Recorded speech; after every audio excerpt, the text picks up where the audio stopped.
यहाँ दी गई जानकारी ज्योतिष पर आधारित है तथा केवल सूचना के लिए दी जा रही है। TV9 डिजिटल इसकी पुष्टि नहीं करता है। यहाँ बताए गए किसी भी उपाय को करने से पहले संबंधित विषय के एक्सपर्ट से निजी तौर पर सलाह अवश्य लें।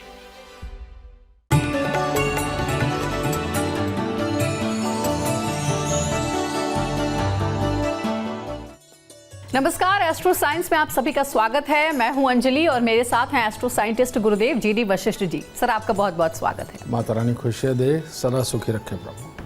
हर व्यक्ति की कुंडली ग्रहों से प्रभावित होती है। कुंडली में ग्रह शुभ और अशुभ दोनों प्रकार का प्रभाव डालते हैं। अगर कुंडली में ग्रह मजबूत स्थिति में होता है तो जातक को लाभ मिलता है। वहीं कुंडली में किसी ग्रह के कमजोर होने से उसका नुकसान भी भुगतना पड़ता है। इसी क्रम में आज हम कुंडली में चंद्र ग्रह की स्थिति के बारे में बात करेंगे। साथ ही साथ जानेंगे आपकी राशि का पूरे दिन का हाल भी। अपने कार्यक्रम को शुरू करते हैं और सबसे पहले जानते हैं कुंडली में चंद्रमा कमजोर है, इसका कैसे पता लगाया जा सकता है। गुरुदेव, चंद्रमा का कमजोर होना सबसे पहले माँ के जीवन को ये खराब करता है, यानी कि माँ को उस बच्चे के पिता द्वारा दी हुई तकलीफें झेलने को मिल सकती हैं। माँ के ससुराल परिवार यानी कि बच्चे के दादके, उनकी तरफ से दी हुई तकलीफ़ें मिलेंगी। रुपए पैसे प्रॉपर्टी के लिए अभाव होगा। कोई अपना बड़ा हो या किसी और के सहारे जीवन व्यतीत होने लगेगा। माँ को बार बार अपना जीवन चलाने के लिए किसी भी प्रकार के कंप्रोमाइज़ करने पड़े, सिचुएशनों को अपने खिलाफ पा कर के और सहक सहक के जीवन अगर जीने वाले हालात बने और घर में कलेश का वातावरण लगातार रहे तो इंसान को समझना चाहिए कि उसका चंद्रमा खराब है। और इसके साथ ही जिन प्रॉपर्टियों पे अपना हक बनता है वो किसी भी दबाव के अंदर छोड़नी पड़े या बेकार हो जाए या बिक जाएं तो समझ लेना चाहिए चंद्रमा खराब है।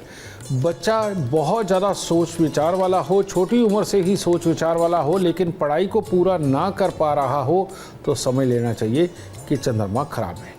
और इसी चंद्रमा को खराब को अच्छा करने के लिए ही भोलेनाथ की पूजा का विधान बना है। जो सुबह के वक्त में हम जल लेते हैं और जाकर के जल भोलेनाथ को अर्पित करते हैं, कच्ची लस्सी बना करके, सबसे उत्तम ये उपाय है।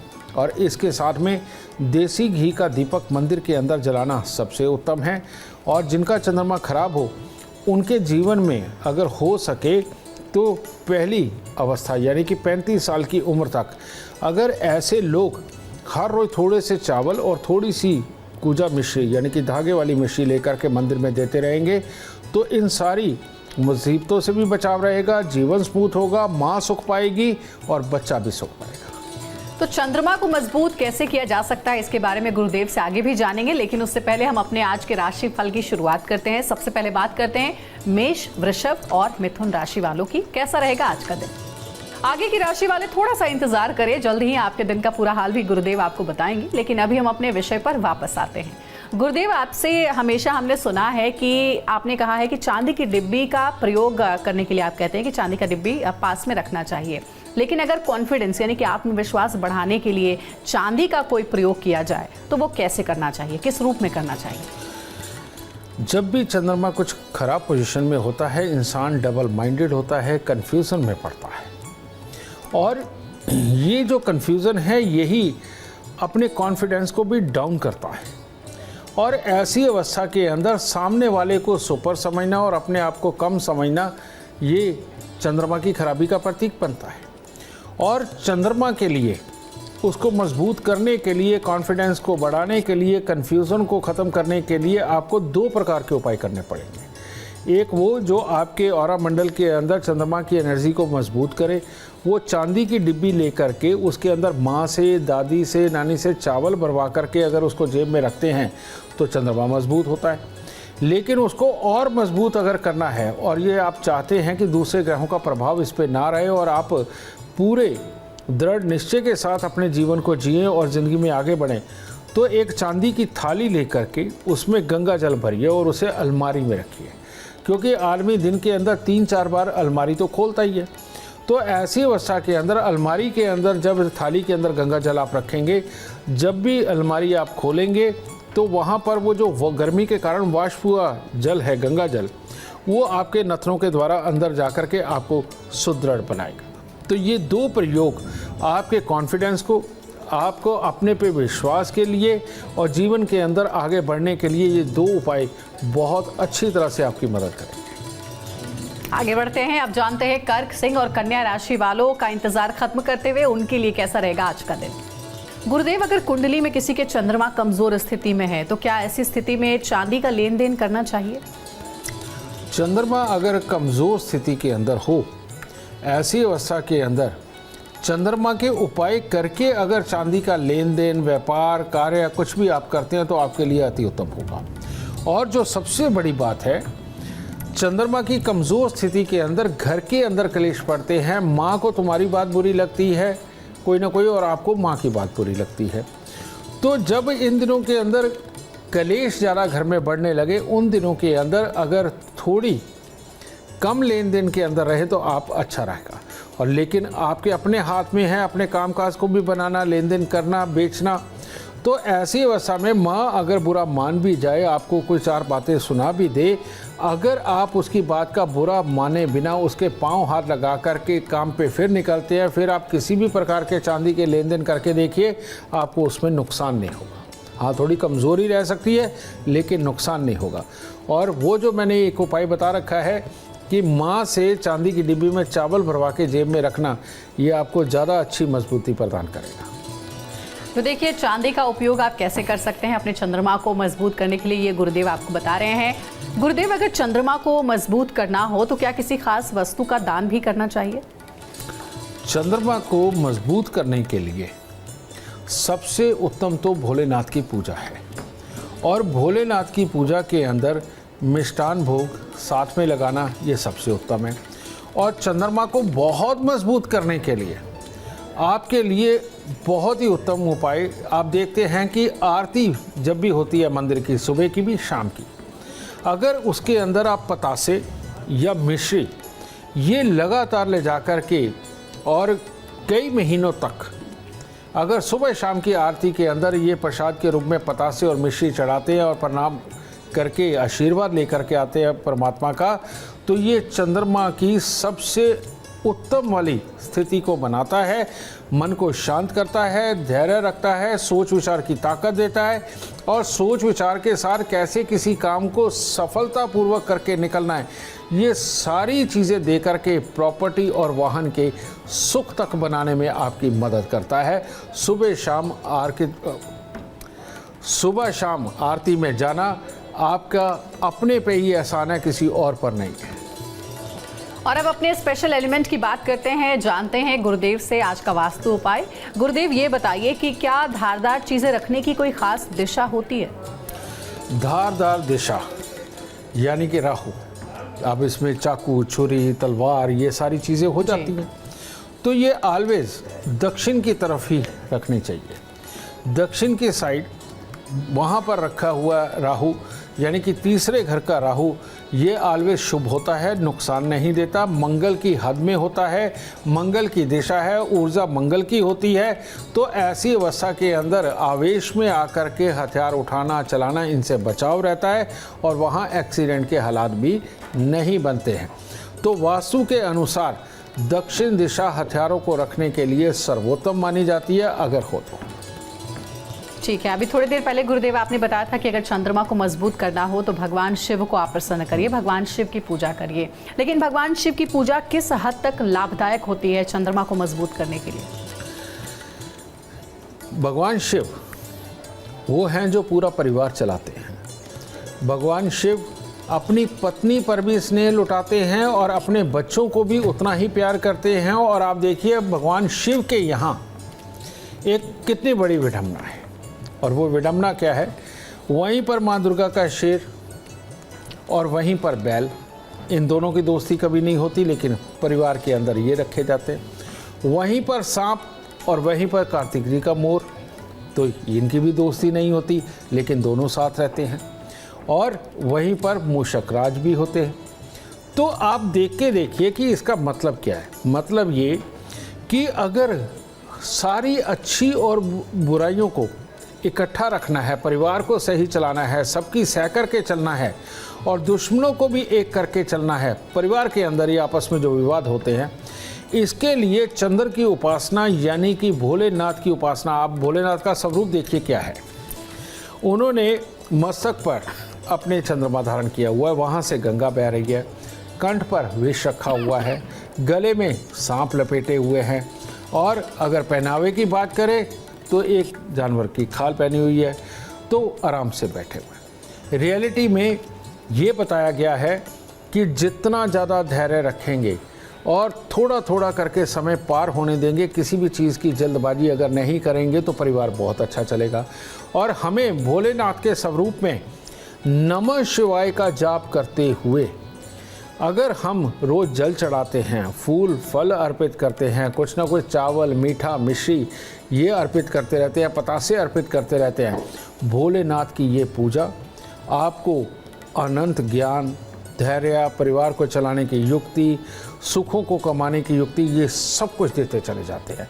और आपको धीरे धीरे करके जवानी से उस अवस्था की तरफ, प्रौढ़ अवस्था की तरफ लेकर के जाता है, बुढ़ापे की तरफ लेके जाता है, ताकि वही परिवार जो आपने पूरी ज़िंदगी जोड़ के रखा, अब वो आपके लिए सुख कमा करके लाएगा। अगर आप भी चाहते हैं कि बुढ़ापे में, रिटायरमेंट के बाद में आपके बच्चे आपको सुख दे, तो भोलेनाथ की पूजा यानी कि चंद्रमा को मजबूत बना करके रखना आपके लिए अति उत्तम गुणकारी रहेगा। और अब आइए आगे बढ़ते और जानते हैं तुला, वृश्चिक और धनु राशि वालों के लिए कैसा रहेगा आज का दिन।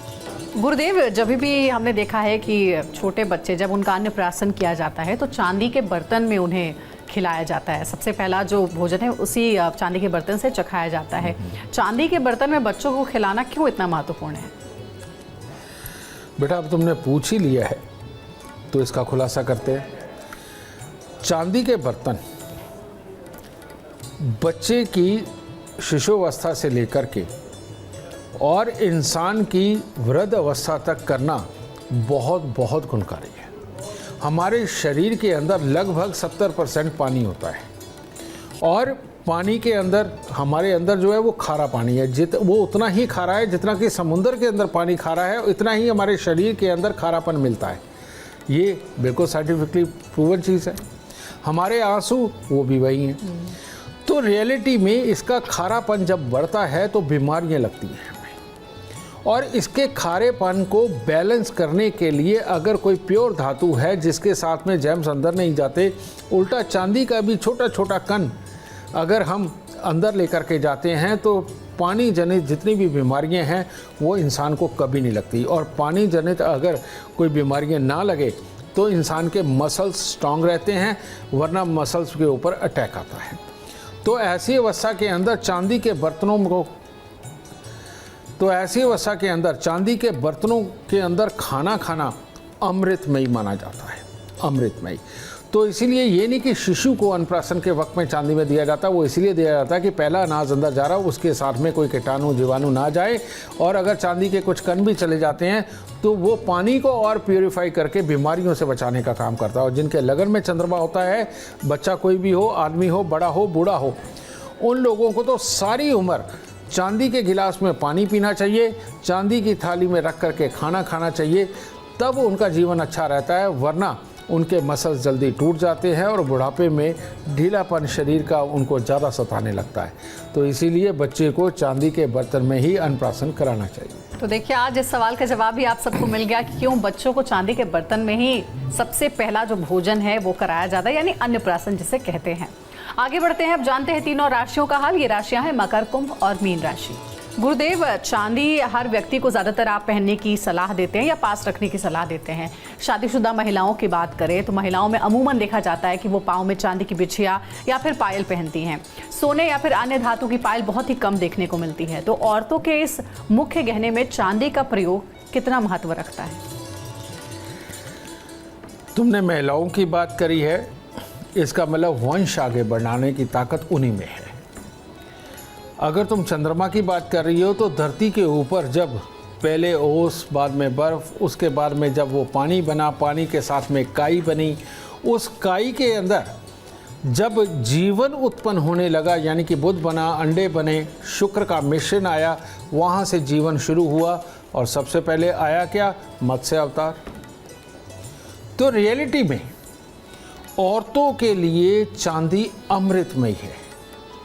और जितनी उनके तन के ऊपर चांदी रहेगी, औरत को काम करते हुए थकावट नहीं होती। कारण ये पायल के भारी से भारी पायल पहन के रखना, यानी कि जितनी नॉर्मल होती हैं, ये एक्यूप्रेशर का काम करती हैं, जिसके चलते हुए जो हमारी एड़ी के ऊपर जिसे गिट्टा बोलते हैं, उसके ऊपर का जितना हिस्सा होता है, ये मणिबंध पाँव की तरफ का होता है। यहाँ पर हमारी सारी नसें लगी हुई हैं, वो नसें जो लगातार खून बनाती रहती हैं और रेड सेल्स, वाइट सेल्स ये बनाती रहती हैं।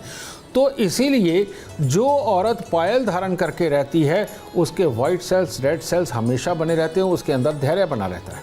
दूसरी बात, औरत को पूरा दिन पूरा परिवार भी संभालना होता है। आजकल तो वो काम भी संभालती हैं, बाद में परिवार भी संभालती हैं। कितनी बार उनको ऊपर नीचे होना पड़ता है, कहीं उचकना पड़ता है, कभी डिब्बा निकालना, कभी बच्चे को उठाना, ऐसे बहुत सारे काम हैं जो मर्द कम करते हैं, औरतें ज़्यादा करती हैं।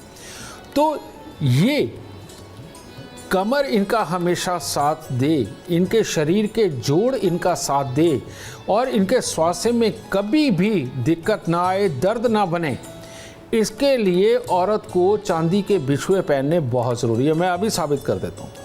जिनकी भी कमर पाँव के अंदर दर्द होता है, वो जो हाथ की ये मिडिल फिंगर है, इसके बिल्कुल जड़ में जा कर के इस तरह से आप इसको घुमा के देखिए, दबा के, इसके अंदर बहुत दर्द मिलेगा आपको। और उसके बाद ये रिंग फिंगर होती है, इसकी जड़ में जा कर के इसको घुमा के देखिए, बहुत दर्द होगा, समझे।